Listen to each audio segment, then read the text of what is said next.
Miyamoto Musashi é conhecido não só pela sua importância na história da cultura japonesa, mas também pelas suas representações dentro da cultura pop, aparecendo em diversos mangás, animes e jogos. Ele é mais conhecido, creio eu, pela sua representação dentro de Vagabond, onde é um mangá que conta de forma romantizada quase toda a história do Musashi e de coisas que aconteceram naquele período histórico. Porém, essa não é a representação que eu acho mais interessante.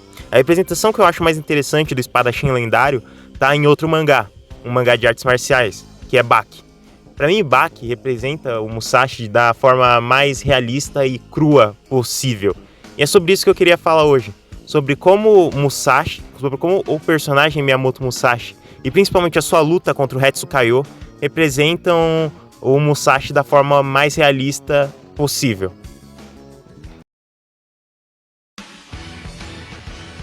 E bom, pra gente começar a falar sobre o Miyamoto Musashi dentro do universo de Baki, vamos precisar adicionar um pouco de contexto. E é o seguinte, para aqueles que não leram Baki, no universo de Baki você tem essa criatura que é extremamente poderosa, que é o Yujiro Hama, o ser considerado o mais poderoso de todos, aquele que está acima de todos os seres vivos e até mesmo de exércitos e nações. Apenas com seus punhos ele é capaz de subjugar nações inteiras. E a gente tem o Baki, o seu filho, um cara que também é extremamente poderoso e que sonha em um dia se tornar tão forte quanto seu pai para poder derrotá-lo. Essa luta acontece no arco do pai contra o filho, e essa luta dos dois é considerada uma das melhores da obra. Eu, pelo menos, considero a melhor luta da obra inteira. É uma luta até que bem longa, tem muita coisa legal, muita técnica que eles mostram ali, tem vários momentos interessantes. Porém, dentro do universo de Baki, após essa luta finalizar, como ela foi uma luta tão absurda, tão impressionante em questão de artes marciais, de técnicas e tudo mais, fica um sentimento para os personagens dentro da obra que nada vai chegar aos pés daquela luta. Personagens como Hanayama e o próprio Baki começam a entrar num tédio quase que eterno. Eles não conseguem mais sentir emoção com nada depois da luta que eles viram. O próprio Baki arriscava a vida dele diversas vezes e mesmo assim nada se comparava a lutar com o Ogro. E vendo isso daí, o Tokugawa percebe que essa onda de tédio que foi gerada no mundo das lutas precisava ser quebrada. A única maneira de ela ser quebrada seria trazendo para essa era alguém que era tão forte quanto o Baki ou o Yujiro. E pensando nisso, remontando ao passado e olhando para o passado, ele decide trazer aquele que era o guerreiro mais forte de todo o período Edo, o Miyamoto Musashi, amplamente conhecido como o maior espadachim de todos os tempos. Porém, para trazer o Musashi para essa era, eles necessitariam de trazer o corpo original dele, porque não adiantaria de nada trazer a consciência do cara sem o corpo dele, que fez ele ser tão forte, e trazer também, de novo, a consciência dele. Não adiantaria nada clonar o corpo do cara e não ter a mente e o QI de batalha do Musashi ali. Então, para isso, eles dividem o plano deles em duas etapas. Primeiro, a clonagem do corpo. Se utilizando se eu não me engano, era a espinha dorsal dele, eles utilizaram para pegar o DNA dele e clonar o corpo dele. Utilizando isso, eles criam um clone perfeito do corpo do Musashi no auge. Porém, ainda tinha um problema. Como que a gente vai pôr a consciência do Musashi aqui? Como é que a gente vai pegar a consciência dele? E aí o Tokugawa tem uma ideia. Ele tem uma irmã, que é uma xamã, e aí ela consegue se comunicar com os mortos, e através disso ela consegue incorporar o espírito do espadachim lendário. E incorporando esse espírito, ela consegue trazer ele de volta e colocar ele dentro daquele corpo. E pronto, estava feito. Agora a maior calamidade natural que o Japão já viu estava na era atual. E a primeira coisa que o Musashi faz é começar a se questionar. Pô, o que está acontecendo? O que é essa era aqui? O que está acontecendo? E tipo, a gente já vê a inteligência do Musashi. Ele já consegue conceber bastante coisa, absorver muitas das informações que são passadas para ele ali. E primeiro de tudo, só do Musashi estar nessa era, os lutadores dessa era, eles já não estavam mais tão entediados quanto antes. Só do cara estar nessa era, eles não precisavam nem lutar com ele. Só do cara estar presente aqui, eles já não estavam mais entediados como antes. Aquele bocejo que eles davam de tédio, eles já não tinha mais aquilo. Que, pô, agora tem um espadachim foda da era Edo aqui, que, pô, a gente pode enfrentar a hora que a gente quiser. E aí é que entra o ponto. O Musashi, por ser de uma era diferente dos lutadores dessa era, ele é de uma época onde as pessoas não lutavam por esporte. As pessoas não lutavam para nocautear. As pessoas não lutavam para conseguir pontos. As pessoas não lutavam para finalizar. Os duelos que o Musashi participava só acabavam com a morte de um dos indivíduos. E por conta disso, isso já faz ele ser um personagem muito diferenciado dos outros. Porque até o Piccolo, que tinha aparecido antes, ele poupava, às vezes, as suas presas. Ele poupou, por exemplo, o Katsumi. Ele não comeu o Katsumi.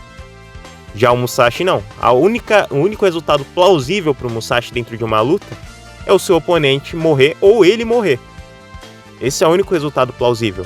E até mesmo a sua maestria com a espada é tamanha que as espadas dessa era sequer aguentam a potência do aperto do Musashi. As espadas dessa era se quebravam só de estar nas mãos do Musashi. Como ele mesmo diz, eram espadas sem alma. E o que acontece? O Miyamoto Musashi, você imagina, um cara que na era dele só pensava em cortar as pessoas. Considerando que ele queria se tornar o mais forte de todos, invencível sob o sol, ele só queria cortar os outros, porque era o único resultado plausível dentro de uma luta. E após passar tantos anos morto, agora que ele tá nessa era, a primeira coisa que ele vai pensar é: preciso matar alguém, preciso cortar alguém. E aí a gente tem o primeiro confronto dele real, que é com o Doppo. O Doppo, sendo um mestre de karatê extremamente experiente, um dos personagens mais fortes de Baki, sem sombra de dúvidas, um cara que matou um tigre de mãos nuas, não foi páreo para o Miyamoto Musashi. Muito pelo contrário, o Musashi brincou com ele.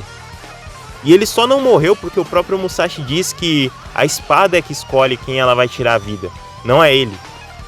Ou seja, meio que por sorte, o Doppo acabou escapando. A gente tem o confronto e o conflito dele com os policiais, onde ele sequer estava empunhando uma arma. E só em mimetizar o uso de armas e usar suas espadas imaginárias, ele já tinha cortado todos os policiais que estavam ali. E esse é um ponto muito interessante, porque o Musashi nem sequer precisa empunhar espadas para ser forte, diferente do que muitos pensam. Já que quando ele vem para essa era, muita gente pensa, pô, ele era um espadachim. Realmente, o cara era forte, mas só se ele tiver com espadas. E não, a gente descobre que até sem espadas, esse cara é muito letal. Ele é muito fora do normal, ele é muito acima da média dos lutadores, até mesmo dessa era. E aí a gente tem um personagem que resolve desafiar o Musashi em uma luta com espadas, que é o Hetsu Kaiô. O Hetsu Kaiô, também para adicionar contexto, é um personagem que desde sempre foi muito forte, e ele treinou a exaustão pulindo seu Kenpo chinês lá no templo. E após ser consagrado como um dos Kaiôs, e um dos Kaiôs mais fortes inclusive, ele teve o seu orgulho ferido depois da sua luta contra o Piccolo, onde ele viu que todas as suas técnicas do Kung Fu, o Kung Fu que ele tanto se orgulhava, não era páreo pro Piccolo, que era um macaco, um cara da era dos dinossauros que não usava técnica nenhuma, mas só na força bruta foi capaz de quebrar todas as técnicas do Kenpo chinês do Hetsu. E após perder sua perna, principalmente, ele sente que ele está acabado. E aí ele inicia sua carreira no boxe, a fim de não só dominar o boxe, mas aprender coisas novas com isso. E de aprimorar suas habilidades, a fim de finalmente se tornar um guerreiro completo. E após finalmente dominar a nobre arte e derrotar os maiores campeões de boxe, ele anunciou sua aposentadoria, porque ele estava voltando para o Japão agora para enfrentar aquele que é a calamidade natural, o Miyamoto Musashi. Ele tem um encontro breve com o Musashi, onde o Musashi diz que, pô, você vai querer mesmo me enfrentar com espadas? Você quer enfrentar o maior espadachim de todos os tempos comigo empunhando as minhas espadas? E aí o Hetsu explica, pô, qual seria a graça de você ganhar de um cara que era conhecido pela sua maestria com a espada se ele não estiver portando uma espada? E esse é o grande lance, porque muitos personagens subestimam o Musashi sem as espadas, enquanto que a gente vê, principalmente nessa luta contra o Hetsu, que até mesmo sem as espadas ele tá acima de muitos lutadores, que a maneira como ele luta, o QI de batalha dele já fazem com que ele seja muito diferenciado, além do seu corpo extremamente forte. E após eles conversarem e se desafiarem formalmente, eles marcam a luta para acontecer no Tokyo Dome. Porém, um dia antes, da luta acontecer, o próprio Tokugawa tem uma visão do chão todo ensanguentado e ele percebe que algo trágico estava para acontecer. Afinal, é óbvio. Colocar o espadachim mais letal de todos os tempos para enfrentar um simples artista marcial não parecia uma boa ideia.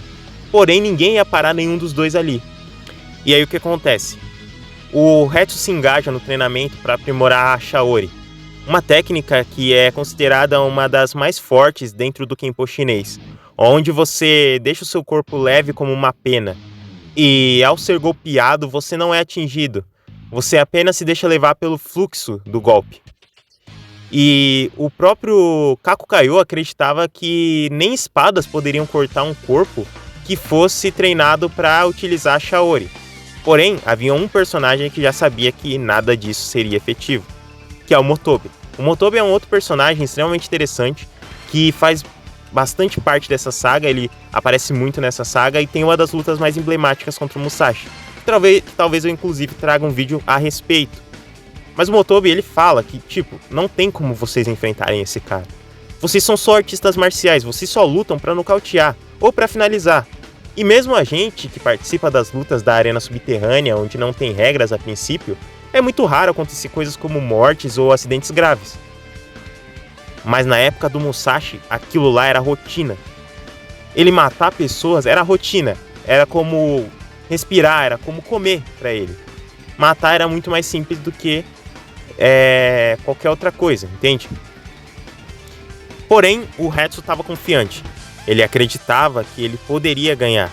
Ele acreditava que mesmo com o espadachim lendário empunhando suas espadas, ele ia vencer. E ele mesmo disse pro Baki antes da luta que é o seguinte: se o Musashi não usasse espadas, a luta ia durar uns 2 minutos. Eu ia nocautear ele em uns 2 minutos. De novo, demonstrando que eles subestimavam muito o Musashi. E com o início da luta, a gente já percebe a diferença discrepante entre o Musashi e o Hetsu. O Hetsu sempre tentava se esquivar dos ataques do Musashi. Principalmente porque ele treinou a Shaori, que é uma coisa que é feita para você evitar ataque, né? É feita para você mitigar o máximo de dano possível. Enquanto o Musashi, não só nessa luta, mas em toda a saga do Musashi, ele mostra que ele tem uma resistência absurda a golpes. Seja contra o Hetsukayo, o Motobe ou o Hanayama, ele tinha velocidade suficiente para se esquivar de vários golpes, mas ele de propósito tomava os golpes. Ainda no início da luta contra o Hetsu pega a jaqueta dele lá, começa a bater e jogar um monte de areia no rosto dele, com destroços, com pedra, com um pedaço de dente de unha que estavam naquela arena, e começa a bater no rosto dele e ele não se esquiva. Ele fica parado e ele toma os golpes de graça, porque ele sabia que aquilo ali não ia afetar ele.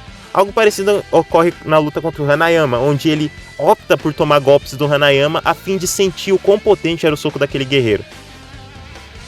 E a luta prossegue. Após o início dela, como eu disse, o Hetsu utiliza de várias armas, já que esse era um confronto que armas eram permitidas não só pro lado do Musashi, como o próprio Hetsu.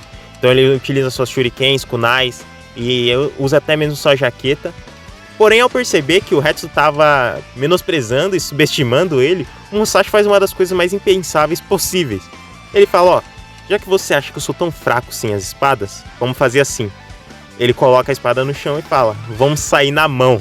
Agora vai ser só uma luta sem espadas. Eu não vou nem precisar das minhas espadas para te derrotar. E aí ele começa a literalmente humilhar o Hetsu sem usar espadas. Ele até mesmo dá a espada pro Hetsu usar contra ele. Porque, sem as espadas, ele conseguia lidar com aquele cara de uma maneira extremamente fácil. E aí já começa a gerar um medo no pessoal, porque, o Hetsu não é qualquer um. É um guerreiro de elite, é um dos caras que tá na elite ali do verso de Baki. É um dos caras mais fortes do verso de Baki. E ele tava sendo dominado por um cara que nem sequer tinha foco em lutas desarmadas. Era um cara que luta com espada e sem as espadas estava dando conta dele. E com o desenrolar da luta, a gente vendo a superioridade do Musashi, a gente já conclui que o Hetsu não vai ganhar. Porém, a gente não esperava que o que ia acontecer ali seria tão pesado quanto foi o que aconteceu. Com o desenrolar da luta, a gente percebe que o Musashi, mesmo sem espadas, é muito superior. E é aí que o Hetsu decide utilizar a sua última alternativa, que é a Shaori. Depois de muito tentar atingir o Musashi, derrubar o Musashi e tudo mais, e mesmo tendo várias chances de fazer isso, Ele percebe que a sua única alternativa seria confiar ao máximo na técnica que ele mais treinou, que era a Shaori. E se ele fosse como uma pena, nem mesmo uma espada, mesmo que seja a espada de maior calibre que o mundo já viu, poderia cortar ele. Pelo menos era o que ele acreditava.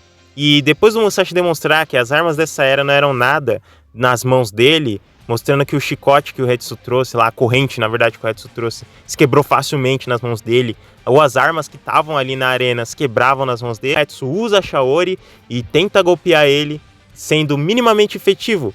Porém, ele percebe que, tem uma chance aqui, talvez eu consiga.